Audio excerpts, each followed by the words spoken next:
Bonjour Benjamin, tu es CEO de Spuro, donc une entreprise éditrice du framework Easy Spuro, spécialisée dans la conception d'outils de développement blockchain privés et hybrides dont on va parler aujourd'hui. Est-ce que tu peux te présenter et raconter un petit peu d'où est venue l'idée de Spuro, s'il te plaît? Avec plaisir. Tout d'abord, bonjour à toi, Pierre. Merci de me recevoir sur ta plateforme. Nous, on a démarré en 2015.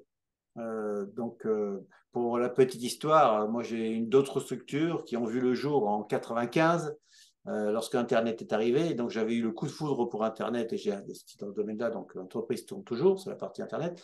Et normalement, je devrais prendre un peu de recul vu mon âge avancé. Mais j'ai eu le même coup de foudre en 2015 pour la blockchain. Je me suis dit, ça recommence. Donc, il faut y aller, il faut investir dans ce domaine-là parce que d'ici à peu près 5 ans, 6 ans, 10 ans, eh bien, ça prendra la même importance que l'Internet qu'on a vu. Enfin, c'est pareil, il faut y croire, faut se positionner par rapport à tout ça. Donc, en 2015, quand je suis tombé, et très tard d'ailleurs, parce que ça avait déjà démarré depuis longtemps, sur la Il n'y a pas plateforme grand-chose quand même. blockchain. Oui, mais il y avait déjà des investissements en crypto à l'époque.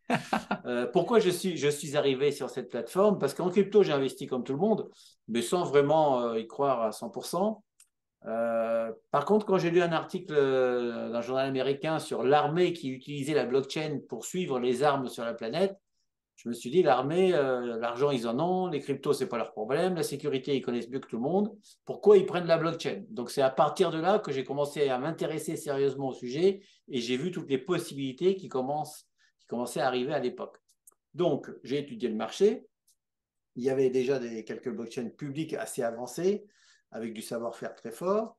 Et il y en avait d'autres qui se lançaient, puisque c'était une espèce de mini-folie en quelque sorte, qui s'est calmée aujourd'hui.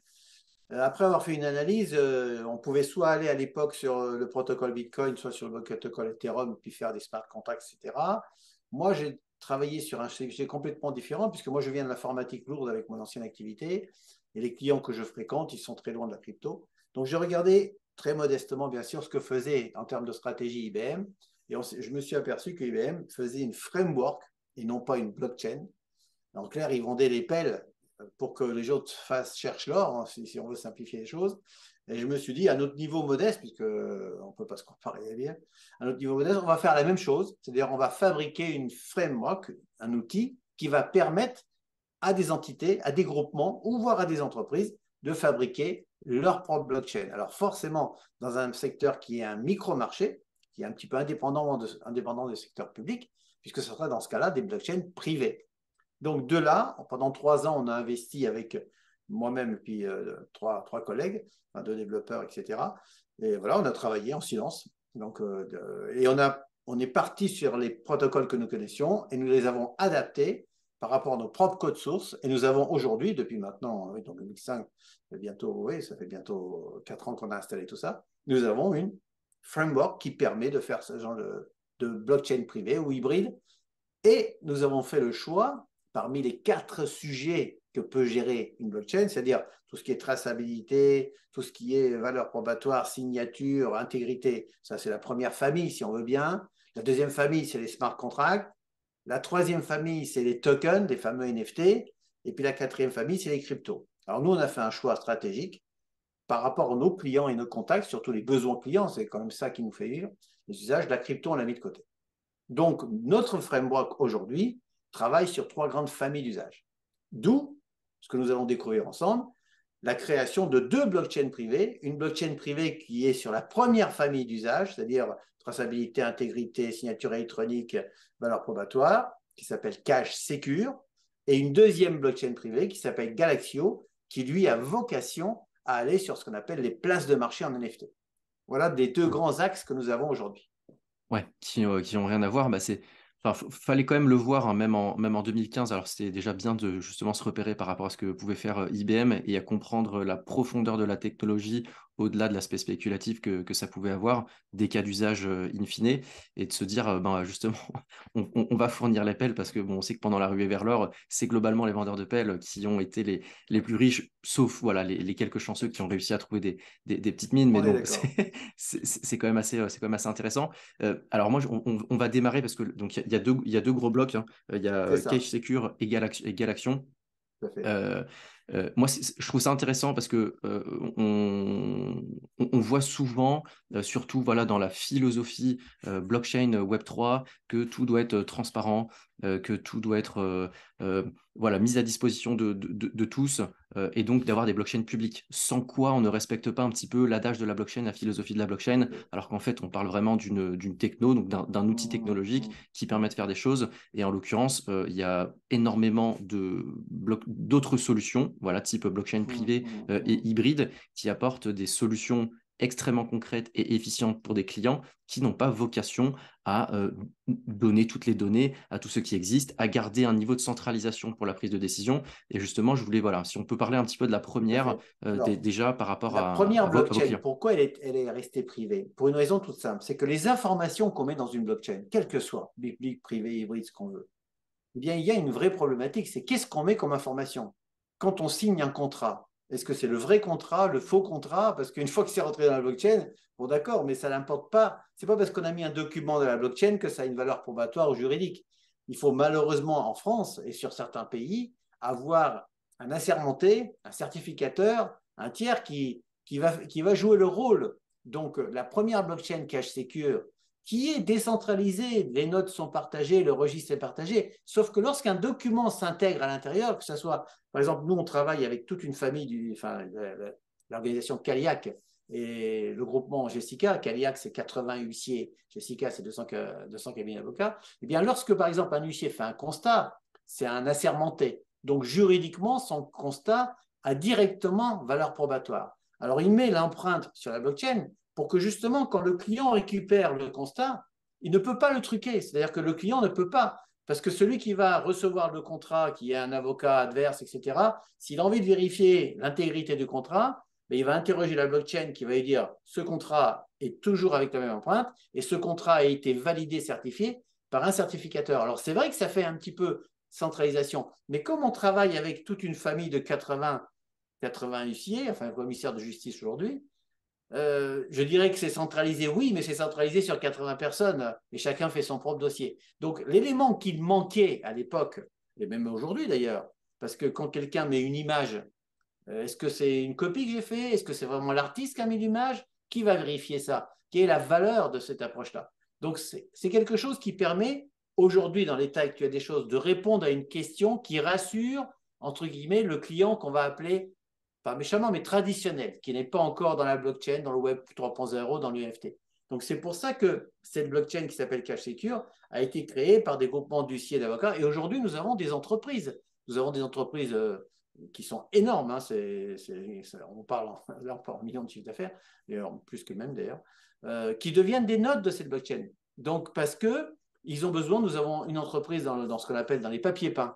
Quel est le rapport avec le papier peint et la blockchain? Ben, le problème, c'est qu'ils ont un laboratoire de dessin, de papier peint. Et ils veulent protéger tous les dessins qu'ils produisent. Les artistes de ces entreprises produisent en général 2 ou 3 dessins par jour. Donc, ils veulent comme un petit peu l'enveloppe solo, si on veut bien. Parce Ouais. qu'ils vont faire imprimer ces dessins par des sous-traitants et ils ne veulent pas que ces dessins soient copiés. Donc, ils les protègent dans la blockchain. Il y a des entreprises qui sont dans la parfumerie, dans les crèmes, qui font des formules chimiques pour ces crèmes-là, et qui les protègent tout de suite, qui sont membres, qui sont nodes de la blockchain. Mais ça veut dire qu'ils certifient leurs documents par rapport je dirais, à leur démarche de sécurisation. Donc voilà, ça correspond à un micro-marché bien précis qui rapporte, je dirais, une sécurité complémentaire à tous ces acteurs. Voilà l'origine, la vocation de... Alors évidemment, c'est forcément pas une blockchain publique. Ça ne peut pas être ouvert à tout le monde. Ouais, ouais. Ouais, non, mais c'est intéressant justement de mettre ces choses-là en perspective pour que les Voilà, gens se disent ça, la blockchain, enfin la blockchain, c'est aussi ça en fait. mais bien sûr, C'est bien pas que ce sûr. qu'on voit à la télé ou enfin pas forcément beaucoup à la télé, mais en Oui, l'occurrence sur ça, Internet. enfin, Mais il sur y a aussi Internet. d'autres domaines niches qui se développent.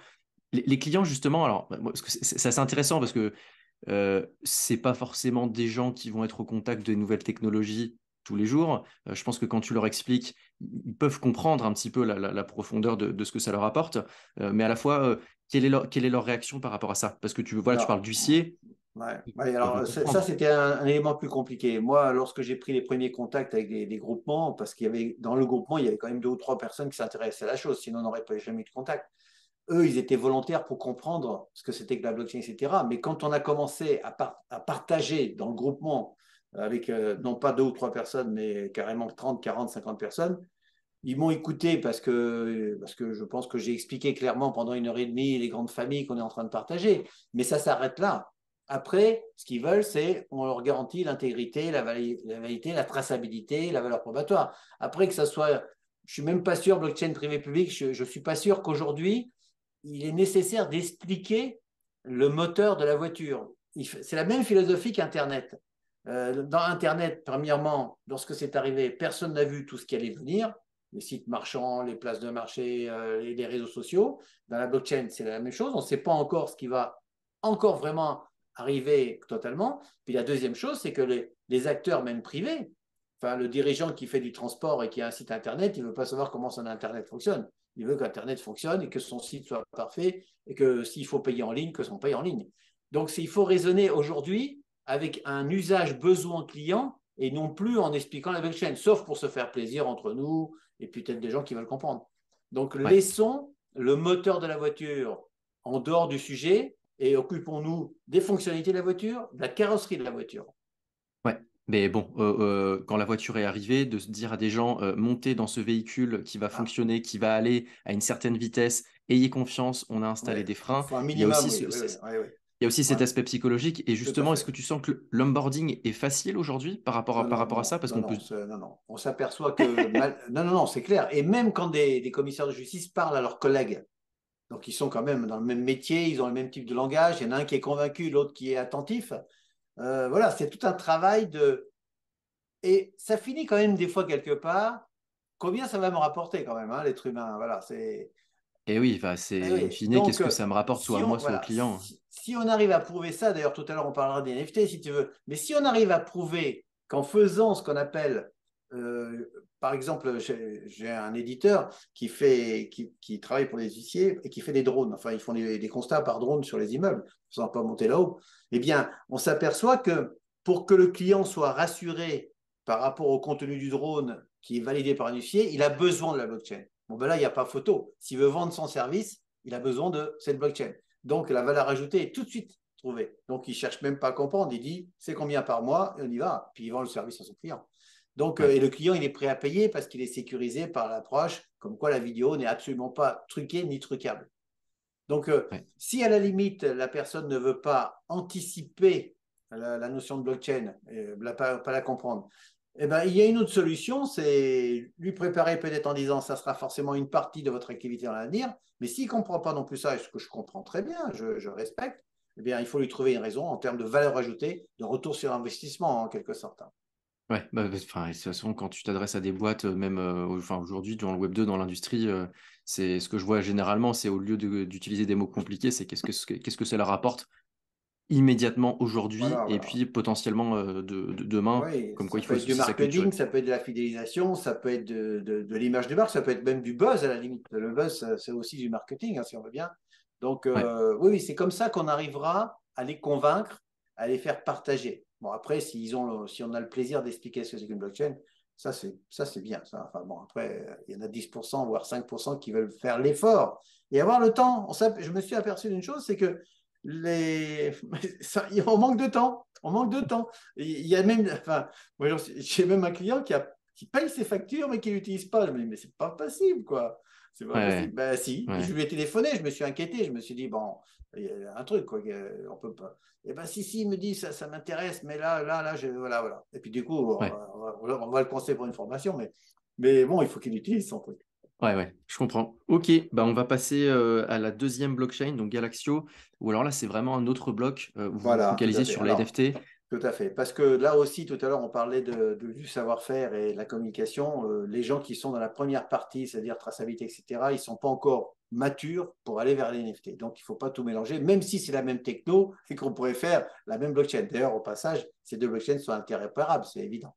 Bon, en attendant, pourquoi on fait une blockchain pour les NFT et quel est l'intérêt pour nous, vu de notre côté, hein, chacun partage les NFT comme il veut. Nous, on pense que les NFT, ça concerne quelques secteurs bien précis. Pourquoi? Parce que je pars du principe que lorsque quelqu'un achète un NFT, il a plusieurs souhaits. Soit il fait des pièces de collection, donc c'est un secteur précis de collectionneur, soit il veut faire de la plus-value, c'est-à-dire il veut acheter quelque chose pour le revendre plus tard, soit il veut tout simplement faire un placement. Donc, il y a vraiment des marchés de niche. Les NFT n'intéressent pas tout le monde. Alors, prenons des exemples concrets. Celui qui est collectionneur, il va peut-être acheter des pièces de Lego, parce qu'il va trouver des pièces de Lego sur des NFT avec peut-être un jour l'objectif de revendre. Celui qui achète une bouteille de vin, il va l'acheter peut-être en primeur, la bouteille n'est même pas là, mais il va essayer de le vendre avant même que la bouteille arrive. Celui qui est collectionneur, il va peut-être acheter une bouteille de vin dessinée ou alors tout simplement un dessin sur lequel l'artiste y croit. Enfin, voilà. Peut-être avec son sous-jacent réel, c'est-à-dire le vrai tableau. Donc, pour moi, le marché des NFT, ça reste des micro-marchés. Donc le grand public, c'est-à-dire toi et moi, bah, demain matin, moi, qu'est-ce que je vais faire avec un NFT? Si je l'achète, soit je me fais plaisir, soit je vais faire une collection qui potentiellement peut être vendue dans quelques années, soit je me dis, tiens, je vais faire un petit placement, je vais acheter le NFT d'une entreprise qui fait des actions en NFT. Ce n'est pas du crowdfunding, c'est vraiment le but, c'est d'aller sur une place de marché et de pouvoir le vendre quand on veut, c'est-à-dire avoir une liquidité. Ouais. Donc, voilà déjà les micro-marchés auxquels nous, on s'intéresse. Après, il y a d'autres marchés planétaires au niveau des NFT en crypto qui sont destinés à d'autres personnes qui ont des moyens qui sont largement supérieurs aux gens que je fréquente en général, le milieu industriel. Donc, pour nous, c'est des places de marché. Buy and resell en quelque sorte. Hein. D'ailleurs, on a un des sites qui va sortir sur cette blockchain Galaxio qui s'appelle Buy and Resell. Ça veut bien dire ce que ça veut dire. Donc, voilà comment nous, on le ressent. Maintenant, peut-être que si on est amené à travailler, enfin à se revoir dans 6 mois, dans 3 mois, dans un an, peut-être que l'évolution va changer. Et on voit bien que la classification des tokens, il y a des tokens fongibles, des tokens non fongibles, des tokens qu'on appelle, tout s'appelle semi-rigides avec des oracles, etc. Enfin voilà, tout ça, c'est en train de bouger. Et un élément qui est aussi important, que pour le moment, les gens n'ont pas, selon mon expérience, n'ont pas bien perçu, c'est que quand on fait un NFT, un token, il faut regarder le smart contract qui gère. Et dans le smart contract qui gère, il y a du code, soit, que tout le monde peut avoir, soit, mais il faut voir aussi la partie juridique. Hein. Ouais. Et ça, il y a tout un travail. C'est l'exemple que je donne souvent. On achète une image parce qu'on y croit et on pense que cette image prendra de la valeur, soit. Mais si dans la partie juridique de l'image, je ne peux pas l'exploiter, je ne peux pas l'imprimer, je ne peux pas le mettre sur les t-shirts pour en faire du business, Ouais. bah voilà, bah, vous avez acheté une image. Bah, voilà, moi je fais toujours l'exemple avec un livre. C'est pas parce qu'on achète un livre qu'on a le droit de copier tout ce qu'il y a à l'intérieur et de copier les images et les bandes dessinées. Donc, Ouais. tout ça, c'est des choses qui, culturellement, n'ont pas été encore intégrées par l'ensemble des acteurs. Puis il y a encore énormément de flou. Enfin, il y a besoin de cadrage pour pouvoir aussi comprendre cette profondeur-là. Il y a aussi besoin d'avoir un cadrage juridique clair. Voilà. Aujourd'hui, pour ceux qui sont dans l'écosystème, déjà, c'est compliqué de comprendre ces subtilités-là. Alors, Tout à pour le fait. cadrage juridique, ça l'est d'autant plus, sachant que la techno évolue euh, particulièrement vite, que les cas d'usage aussi. Enfin, voilà, là, on a parlé de marché de niche, mais enfin, demain, voilà, nos passeports, notre carnet de santé sous forme de NFT, on va pouvoir vraiment tokeniser via du NFT énormément de choses. Tout Et à derrière, fait. bah, ça va être greffer les cas d'usage et le juridique pour comprendre aussi ce que ça Voilà. comprend au-delà du simple. Eh ben, je partage complètement ta perception. Ce que tu es en train de donner comme exemple, c'est pour dans 3, 4, 5, 6 ans. Donc, pour le moment, on est dans des marchés de niche. Et peut-être que dans 3, 4, 5, 6 ans, le grand public comprendra ce que c'est qu'un NFT et acceptera d'avoir son identifiant sur un NFT. Ouais, C'est pas quelque chose qui est évident. Donc, tout à l'heure, je te parlais d'une autre famille d'usages possibles avec ce qu'on appelle la blockchain, qui serait peut-être chez nous une troisième blockchain privée consacrée à ça, même si toutes les blockchains ont la même techno, on peut tout faire sur une blockchain, mais enfin, il y a une philosophie de stratégie qui n'est pas la même. C'est les objets connectés. Là, on ouais, commence à nous demander à récupérer des informations que les objets connectés envoient pour des raisons. Par exemple, ça peut être tout simplement combien de fois cette porte s'est ouverte dans la journée. On veut une traçabilité, on veut discuter. L'autre jour, j'avais un cas qui est très simple, c'est qu'il fallait mesurer absolument la température dans une salle où les gens n'étaient pas d'accord. Parce que certains types de processeurs ne fonctionnaient pas sur une température à haute température. Alors le client disait ben, c'est la faute du processeur. L'autre disait non, non, c'est pas la faute du processeur, c'est votre produit qui est pas bon. Enfin bref, on s'est aperçu qu'en fin de compte, le processeur à moins de 10 degrés, il s'arrêtait carrément. Mais il a fallu mettre un lecteur de température qui enregistrait pratiquement toutes les minutes la température de la pièce sur une blockchain Pourquoi sur une blockchain? Parce que tout le monde voulait contrôler en même temps ce qui se passait. Les deux avocats et les deux clients. Donc Ouais, là, bon, ça a duré 3 mois, puis après, ça a été. Bon, une fois que tout le monde a compris que c'était la température, on a arrêté. Mais ça, c'est un vrai cas d'école, on n'est pas dans les science-fiction. C'est dommage que ça a ouais, duré que 3 mois, parce que j'aurais voulu. Voilà. ouais, Donc, on voit bien qu'il y a des micro-marchés, il y a des micro-marchés comme ça qui peuvent correspondre à des besoins précis. ouais, Bon, après, il y a des marchés qui sont pour les blockchains publiques. Par exemple, ce que tu as donné comme témoignage, c'est-à-dire un jour, si nous avons un identifiant, bah, je pense que ça sera plutôt une blockchain semi-publique, c'est-à-dire d'État. ouais. Même si je ne partage pas toujours ce point de vue. Mais bon, pour le moment, restons dans la réalité et non pas dans le virtuel, quoi. Ouais, avec l'état des lieux de ce qui se fait aujourd'hui. Ah oui, c'est ça. Vous avez de la demande justement par rapport à, je donne l'exemple des comptables, huissiers, on va dire toutes ces fonctions un peu juridiques, fiscales, Mmh. comptables, qui parfois ont besoin, et des autres acteurs qui gravitent, qui ont besoin bah, de réussir à partager de l'information dans des structures qui peuvent être parfois différentes, sur des consortiums, où là on vient vraiment faire venir, intervenir différents gros blocs, Alors, plutôt ça, que...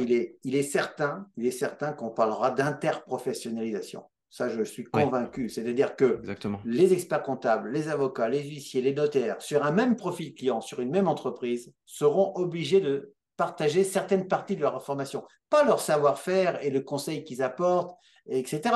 Mais des données, des datas. C'est-à-dire, un expert comptable va avoir des datas sur un dossier, le notaire aussi, le commissaire de justice aussi, les commissaires aux comptes aussi. Enfin, l'interprofessionnalisation se retrouvera à partager des informations sur un même dossier dans une blockchain.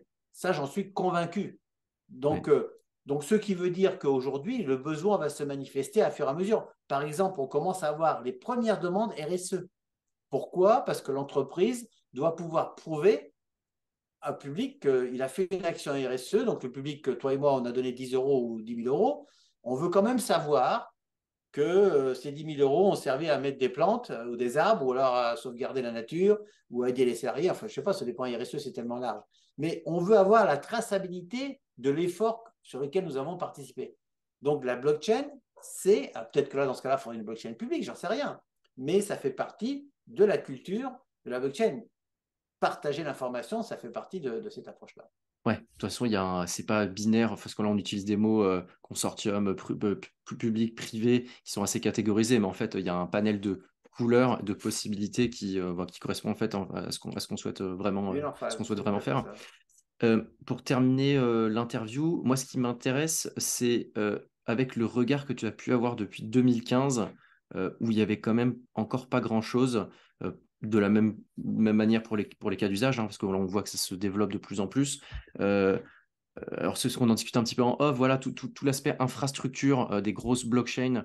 On a des acteurs majeurs qui sont arrivés, qui travaillent depuis assez longtemps et aujourd'hui, à moins de mettre des gros paquets de sous sur la table pour essayer de les concurrencer, on sent que eux se sont déjà bien imposés et vont faire partie des très gros de demain parce que quand l'adoption va arriver, voilà, ils seront déjà quand même bien installés. Par contre, justement, avec l'arrivée des nouveaux cas d'usage, avec l'arrivée des avancées technologiques, de la régulation, il y a des nouvelles choses qui arrivent. Comment tu Oui. sens les narratifs de besoin là où ça arrive, quoi. Là, en gros, là où il y a des choses Alors, à faire concrètement. il y a des cas un peu spécifiques. Par exemple, tout à l'heure, je disais, nous avons fait une blockchain privée parce que le document qui doit rentrer dans la blockchain doit être vérifié par quelqu'un qui a assermenté ou certifié, etc. Il y a quand même quelque chose qui peut être un plus qui va arriver, c'est l'intelligence artificielle, qu'on le veuille ou non. Parce que Ouais, l'intelligence artificielle peut vérifier un document qui va s'enregistrer dans la blockchain de façon à ce que ce document soit le moins truqué possible, entre guillemets, et soit le plus cohérent possible par rapport. Donc, l'intelligence artificielle peut devenir un vérificateur de l'information qui rentre dans la blockchain. La blockchain ne réalise dans ce cas-là qu'une espèce de sécurisation d'intégration. Ça peut être ces genres d'approche. Une deuxième catégorie de métiers qui sont en train d'arriver, c'est ce qu'on appelle dans notre jargon les oracles. Qu'est-ce que c'est qu'un oracle? C'est une information qui vient de l'extérieur et qui va influencer le contenu du smart contract. Par exemple, on fait un smart contract entre nous deux. On dit que s'il fait beau, il faut que je te verse 2 euros. S'il fait mauvais, je te verse que 1 euro. Ben, qui est l'oracle qui va me donner l'information? Ben, ça va être Météo France, qu'on va estimer tous les deux comme un tiers certificateur correct. D'accord? ouais, Ou si on fait un pari sur les sportifs, on va aller interroger 4 ou 5 journaux qui vont dire que l'équipe A a gagné par rapport à l'équipe B 2-1. Donc ça, c'est des nouveaux métiers qui arrivent. Tout ça, c'est en train de s'additionner. Hein. Donc, on a énormément. Alors, quand on parle de blockchain public, planétaire avec de la monnaie crypto, je pense que des places sont déjà stabilisées. Hein. Je reste persuadé qu'il restera des nouveaux entrants sur des marchés, soit de niche comme nous, soit des marchés qu'on n'a pas encore vu arriver. Donc, je fais toujours Ouais. l'analogie avec Internet. Hein.